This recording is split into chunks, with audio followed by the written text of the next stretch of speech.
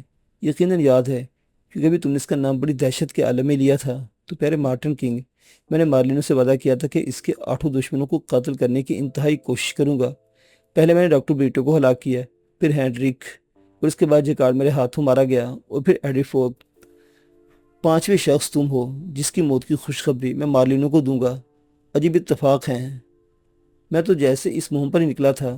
یہ ایڈا ڈمپل مجھے اسی پروگرام کے تحت یہاں لائی تھی۔ بھائی واہ، لیکن وقت ضائع کرنا بے سود ہے، کیوں ڈیئر؟ گرائنا، تمہارا بہت بہت شکریہ۔ میں تم سے اب ہر طرح کی مفاہمت کروں گا، چونکہ تم نے میرا ایک مقصد پورا کرنے میں میری مدد کی جو میرے لیے بہت اہمیت رکھتا تھا۔ میرا خیال ہے ہمیں مارٹن کنگ کے جھگڑے سے نجات حاصل کر کے یہاں سے نکل جانا چاہیے۔ مارٹن کنگ نے شیران کے شکنجے میں پھنسے پھنسے کچھ کہنے کی کوشش کی، لیکن شیران مسکرا کر بولا، اگر تم نہ چیخنے کا وعدہ کرو تو میں تمہارا منہ کھول سکتا ہوں۔ مارٹن کنگ نے زور سے گردن ہلا کر اس بات کا اظہار کیا تھا کہ وہ چیخے گا نہیں۔ شیران نے اس کا منہ چھوڑ دیا۔ تب مارٹن کنگ گڑگڑاتے ہوئے بولا، میں تمہیں ایک پیشکش کرنا چاہتا ہوں۔ میں تمہیں اتنی دولت دوں گا کہ تم تصور بھی نہیں کر سکتے۔ ڈچ مین کو میں یہ سارے علاقے دے دوں گا۔ لڑکی، تم اس شخص سے میری سفارش کرو، میں زندگی چاہتا ہوں۔ مگر افسوس، شیران موت کا نام ہے۔ تم نے اپنے ساتھیوں کے ساتھ مل کر ایک مظلوم دیہاتی کے ہاتھ منہ کاٹ ڈالے۔ اس وقت تم نے سوچا بھی نہیں ہوگا کہ وہ بے دست و پا انسان تمہارے لیے موت کا پیغام پر بن جائے گا۔ مارلینو کے مفادات کو میں کسی قیمت پر فروخت نہیں کر سکتا، سمجھے ڈیئر کنگ؟ اور اب تم رخصت ہو جاؤ۔ سنو میری بات سنو، کنگ نے خوفزدہ انداز میں کہنا چاہا، لیکن شیران کے ہاتھ اس کی گردن پر جم گئے اور پھر اس وقت تک مارٹن کنگ کی گردن پر دباؤ ڈالتا رہا جب تک اس کی آنکھیں اور زبان باہر نہ نکل آئی۔ وہ سرد ہو گیا تھا۔ گرائنا عجیب سی نگاہوں سے شیران کو دیکھ رہی تھی۔ اس وحشی صفت نوجوان کی حرکات و سکنات سے یہی اندازہ ہوتا تھا کہ وہ ایک سنگ دل نوجوان ہے، لیکن وہ اس قدر خونخوار ہوگا، اس کا گرائنا کو ابھی تک اندازہ نہیں تھا۔ شیران اس کام سے فارغ ہونے کے بعد اس کا توجہ ہوا اور بولا، لانچ کا کیا ہوا؟ وہ ان لوگوں کی تحویل میں چلی گئی۔ یہ جگہ کون سی ہے؟ میں نہیں جانتی، مجھے کچھ نہیں بتایا گیا۔ کیا کوبرے مارا گیا؟ مجھے نہیں معلوم، ممکن ہے وہ ان لوگوں کا قیدی ہو۔ پھر اب کیا کرنا ہے؟ یہ فیصلہ تمہیں کرو، بہتر ہے، وہ آہستہ سے بولی، اور شیران کے ہونٹوں پر مسکراہٹ پھیل گئی۔ کیوں، تمہاری اکڑ نکل گئی کیا؟ اس نے مضحکہ اڑانے والے انداز میں کہا، اور گرانے اس بات پر چراغ پا ہونے کے بجائے مسکراہٹ آہستہ سے کہا، ہاں۔ شیران نے ایک حقارت آمیز آواز کے ساتھ رخ بدل لیا، اور پھر اس کی نگاہیں کمرے کا جائزہ لینے لگی۔ اس کے بعد وہ اطمینان سے گرانا کی طرف بڑھا اور اس کے دونوں ہاتھ کھول دیے۔ پھر وہ بولا، میں جانتا تھا لڑکیاں زیادہ دیر تک اداکاری نہیں کر سکتی۔ کیسی اداکاری؟ تم خود کو بہت مغرور اور خود سر ثابت کرتی رہی، لیکن اس وقت کیا خیال ہے؟ ہاں، اس وقت میں خود کو تمہارے سامنے کمتر تسلیم کر چکی ہوں، اور اس حالت میں تم بالکل بے کشش ہو گئی ہو۔ شیران بولا، اور گرائنا کے ہونٹ سکڑ گئے، لیکن اس نے شیران کی بات کا کوئی جواب نہیں دیا تھا۔ آؤ، شیران نے کہا، اور گرائنا کا بازو پکڑ کر دروازے کی جانب بڑھ گیا، اور پھر باہر نکلنے سے پہلے وہ آہستہ سے بولی، کیا تمہارے پاس پستول موجود ہے؟ ہاں ہے، مگر بیکار ہو چکا ہے کیونکہ پانی میں بھیگ گیا تھا۔ تو پھر بہتر یہ ہے کہ اس کمرے میں کوئی ہتھیار تلاش کرنے کی کوشش کرو۔ گڈ، اچھا آئیڈیا ہے، شیران نے کہا۔ وہ دروازہ کھولتے کھولتے رک گیا۔ واپس آ کر اس نے سب سے پہلے مارٹن کنگ کی تلاشی لی، لیکن مارٹن کنگ نہاتا تھا۔ اگر پستول اس کے پاس ہوتا تو شاید شیران پر استعمال کرنے کی کوشش کرتا۔ البتہ کمرے میں ایک میز کی دراز سے ایک بھرا ہوا پستول مل گیا جو نہایت نفیس اور جدید تھا۔ شیران اسے ہاتھوں میں سنبھالنے واپس گرانے کے پاس پہنچا، اور پھر دونوں دروازہ کھول کر باہر نکل آئے۔ راہداری سنسان پڑی تھی، باہر کوئی بھی موجود نہیں تھا۔ شیران ایک لمحے کو سوچتا رہا۔ گرائنا نے سرگوشی کے عالم میں کہا، اگر ہم یہاں کی لائٹ فیل کر دیں تو ہمیں یہاں نکلنے میں آسانی ہوگی۔ نہیں، اس کی ضرورت نہیں، جو ہوگا دیکھا جائے گا، آ جاؤ۔ ہمیں انہیں ہوشیار نہیں کرنا چاہیے، خاص طور سے اس لیے کہ ہمیں اس جگہ کے بارے میں کچھ نہیں معلوم۔ گرائنا نے گردن ہلا دی۔ چند قدم چلنے کے بعد وہ پھر سرگوشی کے انداز میں بولی، اپنے ساتھیوں کو آزاد کرانے کی کوشش نہیں کرو گے؟ میں نے سب کا ٹھیکہ نہیں لے رکھا، میں خود یہاں سے نکل جانا چاہتا ہوں۔ وہ لوگ اگر زندہ رہے تو خود بچ کر نکل آئیں گے، ورنہ ان کی تقدیر۔ گرائنا اس کے لہجے کی صفاقی کو محسوس کیا اور بہتر سمجھا کہ اپنی ہی جان بچا لے۔ تھوڑی دیر کے بعد وہ عمارت سے باہر نکل آئے۔ عمارت کے احاطے میں انہیں کچھ لوگ نظر آئے، لیکن انہوں نے اس سے بھیڑنا مناسب نہیں سمجھا اور چار دیواری سے کود کر دوسری طرف پہنچ گئے۔ باہر بےقرار تاریکی اور سناٹے کا راج تھا۔ ناہموار جھاڑیاں دور دور تک بکھری ہوئی تھی، کوئی اندازہ نہیں ہوتا تھا کہ کون سی جگہ ہے۔ گرائنا شیران کے ساتھ ساتھ تیز رفتاری سے آگے بڑھ رہی تھی۔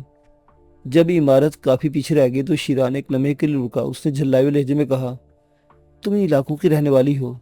یہ بھی پتہ نہیں کہ کون سی جگہ ہے۔ شیران کا لہجہ بگڑا ہوا تھا کہ گرائنا میں اگر کوئی تبدیلی نہ پیدا ہوئی تو شاید اس وقت دونوں آپس میں ہی اجڑ پڑتے، لیکن پتہ نہیں گرائنا کو اس سے کیا ہو گیا تھا۔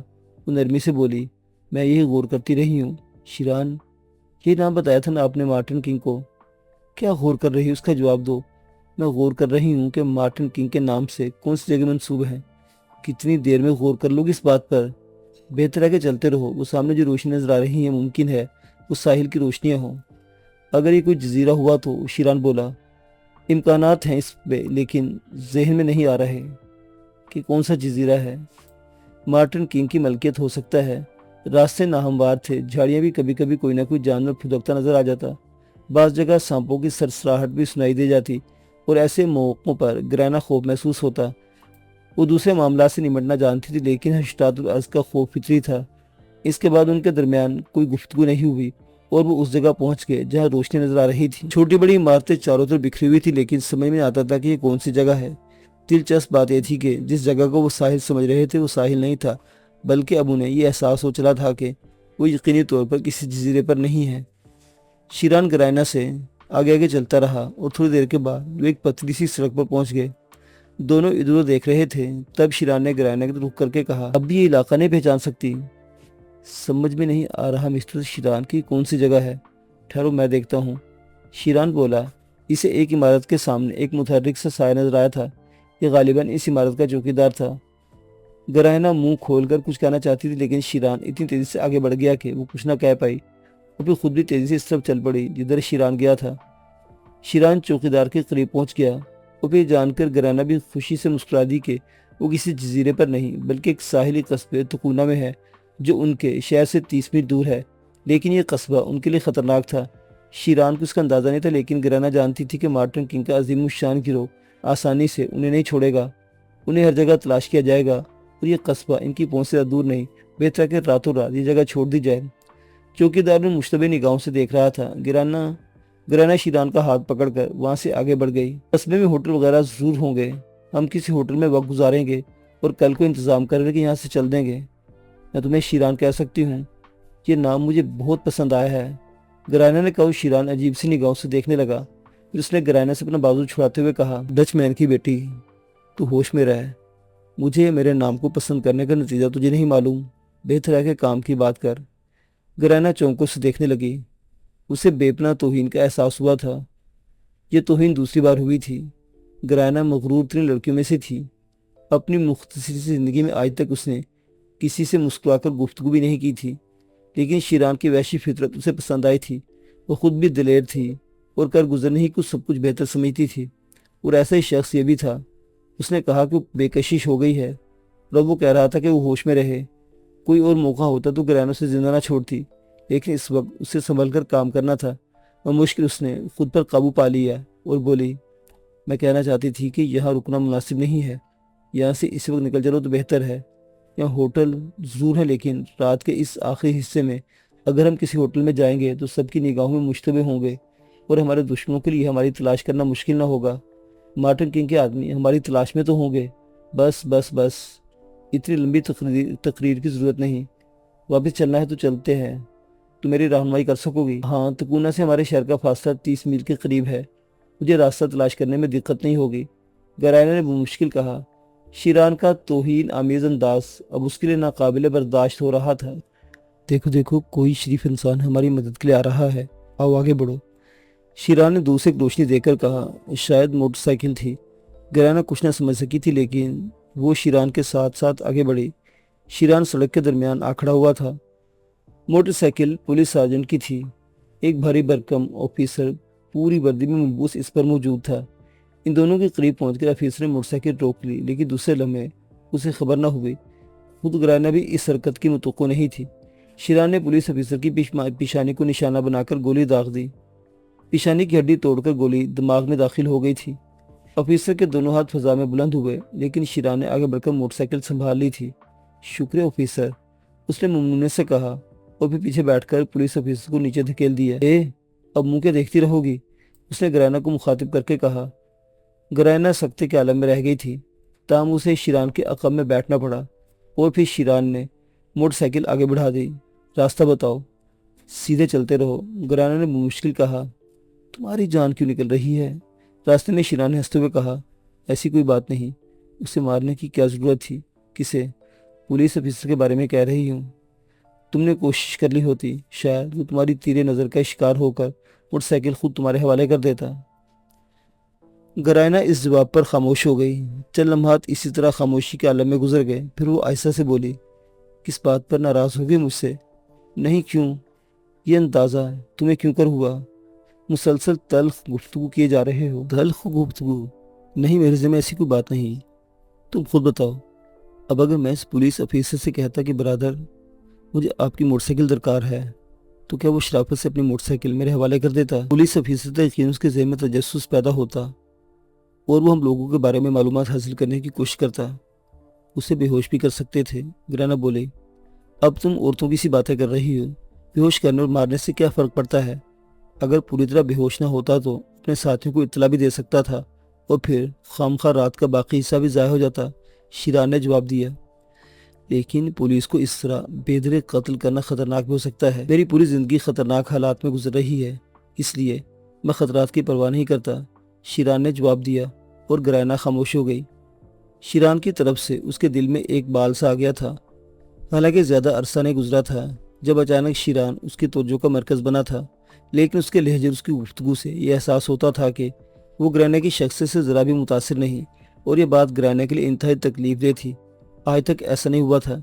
وہ شیران کو راستہ بتاتی رہی اور موٹر سائیکل ہوا سے باتیں کرتی رہی۔ وہ خود بھی رش ڈرائیونگ کی عادی تھی، لیکن اس وقت جو کچھ ہو رہا تھا اس کی توقع سے کہیں زیادہ تھا۔ کئی بار تو اسے خوف سے آنکھیں بند کر لینا پڑی تھی، لیکن شیران ایک ماہر موٹر سائیکل سوار ثابت ہوا۔ صبح کی روشنی پھوٹنے نہیں پائی تھی کہ وہ 30 میل کا فاصلہ طے کر کے شہر میں داخل ہو گئے، اور اس کے بعد گرانے کی خواہش پر شیران نے ایک نائٹ کلب کے سامنے موٹر سائیکل روک دی۔ تھوڑی دیر وہاں چہل قدمی کرتے رہے، اس کے بعد واپس اپنی رہائش گاہ کی طرف چل پڑے۔ ججمنٹ شاید اپنی خوابگاہ میں تھا اور اس سے ملاقات اس وقت ممکن نہیں تھی۔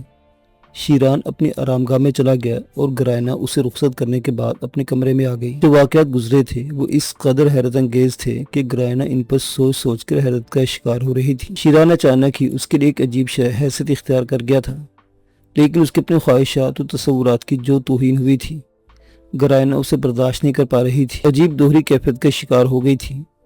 اس کا کبھی تو دل چاہتا کہ ڈچ مین سے کہے کہ اس مصیبت سے فوراً چھٹکارا پا لینا چاہیے، یہ پاگل شخص کہیں سب کے لیے عذاب کا باعث نہ بن جائے، اور کبھی اس احساس کا خیال آتا جو اچانک اس کے دل میں پیدا ہوا تھا تو اس کے دل میں شیران کی اہمیت بڑھ جاتی۔ دوسری صبح ناشتے کی میز پر ڈچ مین سے ملاقات ہو سکی تھی۔ شیران نے اپنا ناشتہ اپنے کمرے میں طلب کر لیا تھا۔ ڈچ مین ان دونوں کی آمد کی خبر سن چکا تھا اور شاید گرائنا سے ملنے کے لیے بے چین تھا، کیونکہ انتظار کیے بغیر اس سے گرائنا سے کہا، میں رات سے نتائج کی بے چینی سے منتظر ہوں، باقی لوگ کہاں گئے، کیا ہوتا رہا ہے، مجھے اس حصے میں بتاؤ۔ کیا ہمارے جانے کے بعد آپ سو گئے تھے ڈیڈی؟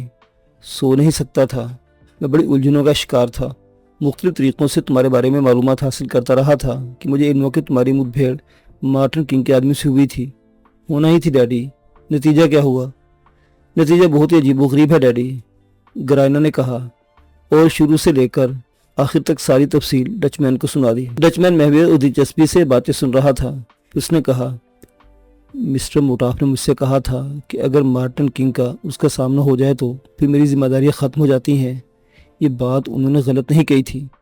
مسٹر موٹاف کون ہے ڈیڈ؟ بیبی میرے کچھ کاروباری معاملات ہیں جن کے بارے میں نے تمہیں مختصراً بتا دیا تھا۔ مسٹر موٹاف اس تنظیم سے تعلق رکھتے جس نے کچھ ذمہ داریاں ہمیں سونپ دی ہے اور ان کے عوض ہمیں معقول معاوضہ ملتا ہے۔ ایک بات ضرور کہوں گی ڈیڈ، یہ شخص انتہائی بیہودہ اور بدتمیز ہے، انتہائی سنگ دل۔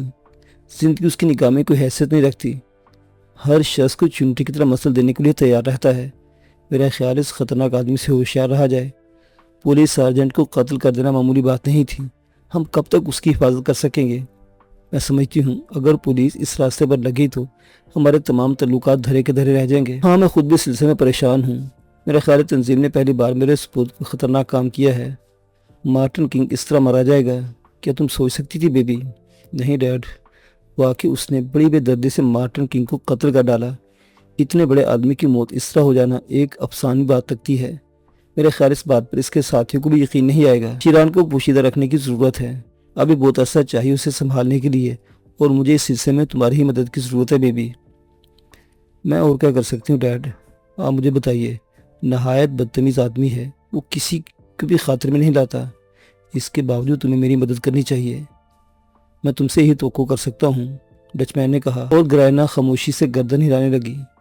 شیران سے اس کمرے میں ملاقات کی تھی، اس وقت شیران بڑے اچھے موڈ میں تھا، اس سے کہنے لگا، ہیلو، اپنے باپ کو رات کے واقعات کی تفصیل بتا دی ہے؟ ہاں بالکل، لیکن کچھ باتیں ان میں ایسی ہیں جو انہیں بھی نہ بتا سکی۔ گرائنا نے اپنے آپ کو مکمل طور پر کنٹرول کرتے ہوئے کہا، مثلاً یہ کہ تم مسلسل میری توہین کرتے رہے ہو۔ ظاہر ہے یہ بات میں انہیں نہیں بتا سکتی تھی۔ پتہ نہیں تم کون سی توہین کا تذکرہ بار بار کر رہی ہو۔ میں نے تمہارے نام پر پسندیدگی کا اظہار کیا تھا، جس کے جواب میں تم نے مجھے کچھ ایسے الفاظ کہے جو مناسب نہیں تھے۔ بیبی، یہ تمہارے حق میں ہے، جو لڑکے مجھے پسند کرتی ہیں وہ نقصان میں رہتی ہیں، میں ایسی ہی فطرت کا مالک ہوں۔ میں نہیں سمجھی، اگر سمجھ گئی تو سمجھنے کے بعد زندہ نہیں رہو گی۔ گرائنا خاموشی سے اس کی شکل دیکھتی رہی، اس نے کہا، کیا تم زندگی میں کبھی کسی لڑکی سے متاثر نہیں ہوئے؟ تمہاری نگاہوں میں صنف نازک کی کوئی وقت نہیں ہے؟ بالکل ہے، میں ان لڑکوں کو بہت پسند کرتا ہوں جو میرے قریب آنے کی خواہش مند ہوتی ہیں، اور اس کے ساتھ ساتھ میری رفاقت حاصل کرنے کے بعد خوشی سے موت کو گلے لگا لیتی ہیں۔ گرائنا اس والے انداز میں اسے دیکھتی رہی، تب شیران مسکرا کر بولا، ان جھگڑوں میں نہ پڑو بیبی، تمہارے نقصان دہ ہوں گے، یہ میرا مخلصانہ مشورہ ہے تمہارے لیے۔ میں نہیں جانتی تھی تم کیا کہنا چاہتے ہو، لیکن ایک بات غور سے سن لو شیران، میں نے زندگی میں جس چیز کی خواہش کی ہے اسے حاصل کر کے چھوڑا ہے، اور اگر وہ چیز مجھے حاصل نہیں ہوئی تو پھر ہاں آگے کہو، شیران نے ہنستے ہوئے کہا۔ نہیں، تم غور کر لینا، میں تم سے محبت کا اظہار کرتی ہوں، اور اس کا جواب محبت ہی سے چاہتی ہوں۔ بے شک تم ایک خطرناک اور سنگ دل آدمی ہو، لیکن شیران، میرا نام بھی گرائنا ہے، گرائنا نے کہا، اور بپھری ہوئی شیران کے کمرے سے نکل گئی۔ وہ تیزی سے ایک جانب چل پڑی تھی۔ شیران کا فلک شگاف قہقہ اس کے کانوں میں زہر گھول رہا تھا۔ یہ مغرور انسان، یہ سنگ دل وحشی، اگر پاگل کتے کی طرح دم ہلانے پر مجبور نہ ہو جائے تو میرا نام بھی گرائنا نہیں، اس نے سوچا۔